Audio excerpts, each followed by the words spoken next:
Foreign language accents. A brief masterclass for actors and writers. And by brief, I mean very, very. Now, I get solicited for this all the time because I grew up with a whole bunch of languages. I grew up as a polyglot, if you will. So I spoke several before I was a teenager even. So I'm no stranger to having to bridge the gaps between languages and sort of studying how they work and how they affect the cognitive life and vice versa, this whole relationship, and so when you transfer between them. So anyways, to jump right in, I have written a whole bunch of notes down here for you that I'm going to be sharing. I'll be addressing you guys as actors, but if you're a writer, this can indeed also give you clues on how to write your character in a way that makes them more accessible to the actor. So, anyways, once you've done all your phonetics work and the stressing and harmony, etc., there's a lot of stuff that you can do to tone the accent to fit the exact person that you're playing. So now, sadly, many casting directors and producers don't seem too consumed with this. And yes, I'm reading from my screen. But in some cases, any foreign accent might seem to do it because no one in the audition room might know what to look for. It's sad, but sometimes that is the case. But your audience is going to know, and if your character is from their country, they might praise your attention to detail. And I, for one, if you were speaking with an accent from one of my other languages, and I saw you doing a very detailed, specific job, I would praise you, and I would go out there and tweet about it, post about it on Facebook, everything. I would spread the word. So, first mission is to go through every bit of background, character's background. So, how long has the person been an English speaker? Their level of education. The living in an English-speaking country or traveling. If they are a resident in an English-speaking country, for how long have they been there? Did they pick up any education there or what? And if they're working in an English-speaking country, what profession?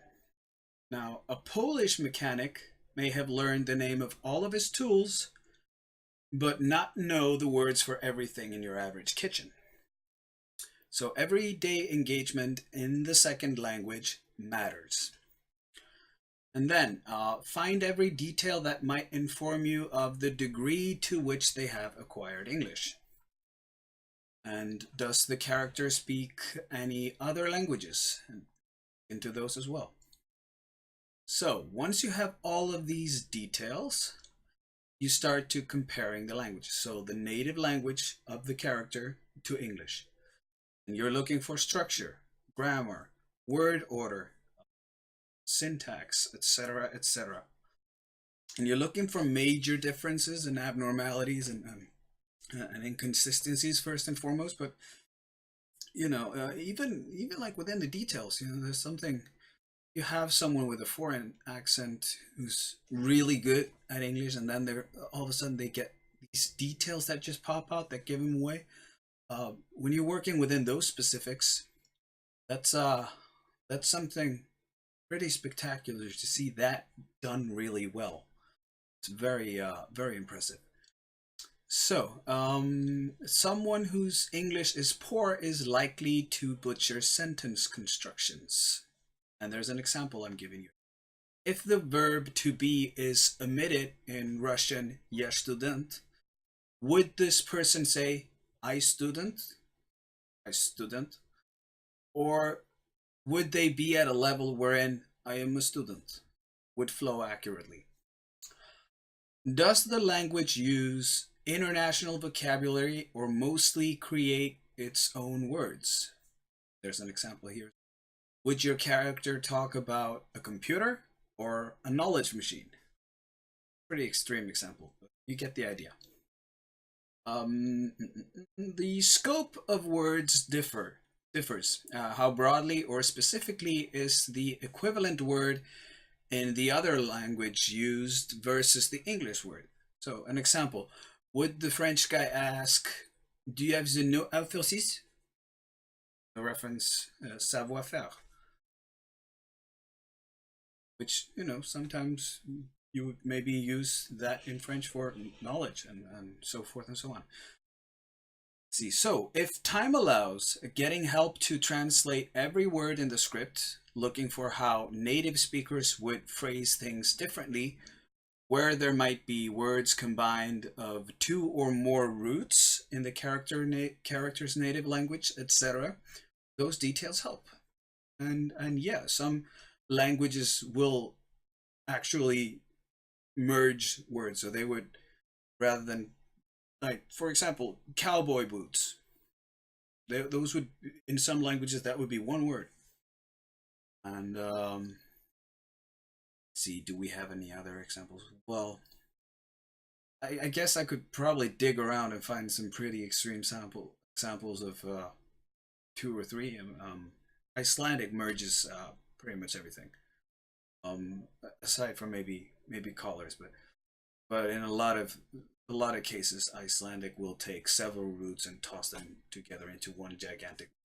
And in some languages, especially the agglutinating ones, like the Uralic languages and some other languages around the world, they would put, instead of conjugating, they would literally just put prefixes, infixes, and suffixes onto the word to just create a whole bunch of huge whatever, which can be an entire sentence, And then how does coming out of that structure affect you?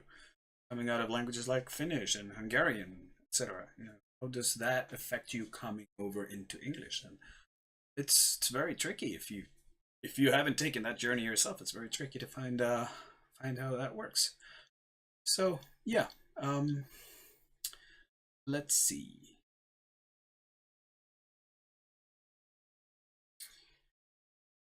Yeah, so if time allows, getting help to translate every word in the script, looking for how native speakers would phrase things differently, where there might be words combined. I'm totally reading that same thing again. Okay, so yeah, anyways, that was the same thing I was just talking about. I would put this into a blooper reel, but I think you're gonna have a good laugh at it. So anyways, then the last point of that, regionalism and dialects within the character's native language. Don't forget that. Some languages have little or no dialect, and some have really extreme dialects. And those differences, if you can take someone who's from, again, like Iceland or the Faroe Islands, and the accent's going to be somewhat, the phonetics are going to be somewhat consistent that you're applying. You take someone from Norway or Sweden, where in Norway and Sweden they come from, that is going to matter a lot. Really a lot, because their local dialect is going to be dictating their phonetic application all over the place. So, yeah, the last little bit I'm going to say about this is a language develops in a direct parallel continuity with the culture, customs, norms, and social discourse of its sphere of influence and application. I often say that the experience of a people in a place over time is embedded within it. Get on the inside of that and bridge your character's journey over into English as you would their life or the role, and you will speak that person.